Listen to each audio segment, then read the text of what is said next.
Across the Fence, fuel and food. We'll learn about farm businesses that are making a difference with renewable energy production and energy efficiency savings. Good afternoon and thanks for joining us. I'm Judy Simpson. Vermont farmers are often at the forefront of alternative energies. Think cow power or seed oil production. With Vermont's comprehensive energy plan calling for increased energy from renewable resources and a reduction on greenhouse gas emissions, Vermont's food growers are playing their role in advancing the state's goals. Case in point is the Riverberry Farm in Fairfax. Keith Silva has our story. Inside the greenhouse at Riverberry Farm in Fairfax, it's the little things, like this blossom on a strawberry seedling that proves spring is on its way. Here at Riverberry Farm, we grow about 40-50 acres of field vegetables. We do greenhouse tomatoes, bedding plant operation, and we do a pick-your-own strawberry business as well. So we've been farming here for 22 years and plan to be here for hopefully another 10 or 15.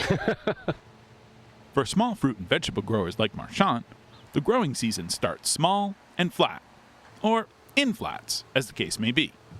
To get these babies growing, we have been burning propane for about 20 years and going through lots and lots of gallons. A few years ago, when the prices got rather high, we looked at some alternatives and kind of got excited by it. Marchant's interest in an alternative fuel source led him to look into the cost of installing an outdoor biomass boiler. These boilers cost more to install than the equivalent propane systems. The cost of this project was $13,000. Marchant received a Rural Energy for America program, or REAP grant, through the Vermont Agency of Agriculture for 50% of the project and paid for the rest himself. There's a high upfront cost with this boiler compared to just a regular hanging propane heater, but it gives us a lot more flexibility on how we can heat, plus the cost of the fuel is cheaper than propane, even with the commercial rates we get and the low rates that we've had the last couple of years. We're still saving money, so if that propane price goes up, we're looking at a pretty short payback period. We're really trying to reduce our propane use, mainly because one, cost, and two, in terms of climate change and our carbon footprint, using renewable fuels makes a lot more sense. And it's great because the wood pellet industry is a real local industry now. It's all within just the Northeast. So. One catch to this project is that most of the commercially available biomass boilers are not set up for small fruit and vegetable production. So Marchant has been working with University of Vermont Extension to help him through his growing pains. The great thing about this project with Extension is that they've allowed us to kind of experiment with some systems and realizing that it takes quite a number of years to figure out what's going to work well with the greenhouses. This unit has worked quite well. I think we're learning, and the Extension program allows us to experiment. And without that, funding-wise, it would be really difficult to put the money out ourselves for that. We installed a number of different ways of getting heat into the greenhouses. Yep. And in order to work on the nuts and bolts of this project, Marchant has had the help of UVM Extension agricultural engineer, Chris Callahan. We've got a lot of options added to this system that ultimately an installation wouldn't have. So we're trying to demonstrate not only switching to a different fuel, a renewable, relatively carbon neutral fuel, but also different ways of getting the heat into the crop. You know, either through heating the air, heating the ground near the actual roots of the tomatoes, for example, heating crops that are grown on benches with hot water flowing through them. The other thing that happens when you move away from a hot air furnace to a boiler is you're moving water as opposed to air. And so there's more plumbing and pumps and valves, and so some of that can be difficult to sort out without a little bit of help. So my role to a large extent has been designing that system and helping figure out the pump sizes, the plumbing sizes, and how it all works together. It hasn't been an issue with two houses because it takes everything that it's got. Having an extension engineer really helped me in terms of trying to design the system. Extension was extremely helpful in this whole project. Propane remains the primary fuel most commercial vegetable and berry growers use to heat their greenhouses. The biomass boiler at Riverberry Farm reduces Marchand's reliance on propane, but it doesn't eliminate it.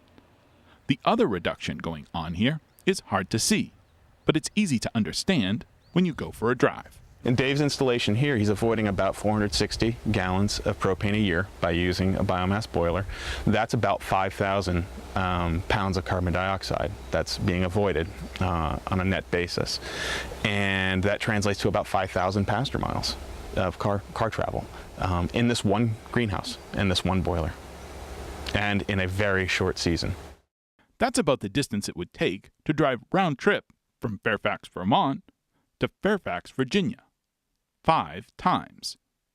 That's a lot of miles, a lot of savings, and a lot of footsteps in reducing the carbon footprint we all share. In Fairfax, I'm Keith Silva with Across the Fence. Joining me now is Chris Callahan, the agricultural engineer with UVM Extension. Thanks so much for being in. Thanks for having me. Now, why does the system that we just saw result in the net reduction of carbon emissions? So what Dave's done is switch from using propane, fossil fuel, to using a renewable fuel, in this case wood pellets, that have, as trees grow, they absorb carbon dioxide from the atmosphere, and so the carbon that's released when they're burned is from the atmosphere originally. And so have other farmers adopted the same type of system? Yeah, so this year we've actually seen an additional 6 installations of this type of system, this type of biomass boiler, largely because of the work Dave was able to do and demonstrating it successfully. And two, also now that that's in place, it saves other farmers the time actually and probably money to install the system. Yeah, and do it correctly. We've gotten much quicker at doing it and avoided a lot of the same mistakes. And so the demonstration project at Riverberry Farm has helped others become familiar with it, and they're thinking, okay, well, maybe this will work for us too. Yeah, it's always helpful to have a demonstrated success you can point to, and particularly a peer, farmer who's done it and can speak about it. But it's not perfect for every farm. No, so one of the things that we do is always try to have a discussion early on when somebody's considering an alternative way of heating a greenhouse and see what makes the most sense for their operation. Yeah. Is it different for bigger farms versus smaller farms? It can be, and for example, some farms, larger greenhouse operations might use a single larger boiler to heat multiple houses, whereas some operations might find it's better to have multiple boilers of a smaller size. And so what sort of challenges do farmers face with these kinds of systems? So the one that usually stands out is just the higher initial cost. Dave referred to that in the video. They are more expensive up front. There is a cost savings on a recurring basis that can help pay that premium off.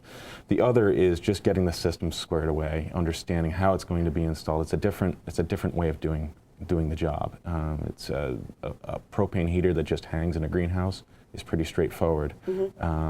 This is a more complex system, so trying to sort out the details can be challenging. And so you were mentioning earlier to me when we were talking, and you said the fact that there is a carbon emissions reduction is really sort of a selling point too for the farmer.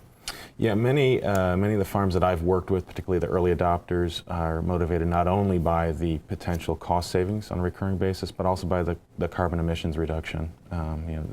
The equivalent to driving to Fairfax, Virginia from Fairfax, Vermont.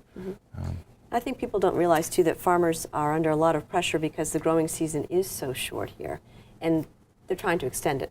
Exactly. So extend it both in greenhouses, as is the case here, but also on the other end in storage of crops. That short season also makes the payback period on these types of systems a bit more challenging. The recurring savings is over a shorter period of time. So any additional uses on the farm for that heat help make that a better case. And we had just had coming off a really long, cold winter, and that's had an impact on farmers. Absolutely. Folks are starting the greenhouses up later, and even doing so are still fighting against much lower temperatures than normal. So crops are a little bit behind in the greenhouse sector, and on the other hand, a lot more fuel is being used. So I've had a lot more interest in this type of system. So tell us a little bit more about the role that you play as an engineer with Extension. Right, so as agricultural engineer with UVM Extension, I often field questions from a variety of the diversified farmers in Vermont on any number of topics, and so it usually comes down to how can technology help farm operations be more viable. Can you give me some examples of some of the other projects that maybe you've worked with? Sure. So in addition to the greenhouse heating and renewable energy project, I've been doing a lot of work on winter crop storage. So the idea of storing potatoes, for example, or carrots, harvested in September all the way through to May or June of the next year, and doing that so that they're high quality products at the end of the day. It's another form of season extension, really, for the farms. I thought you just had to put them in a basement. Right, so historically root cellars or cellaring of root crops has been done.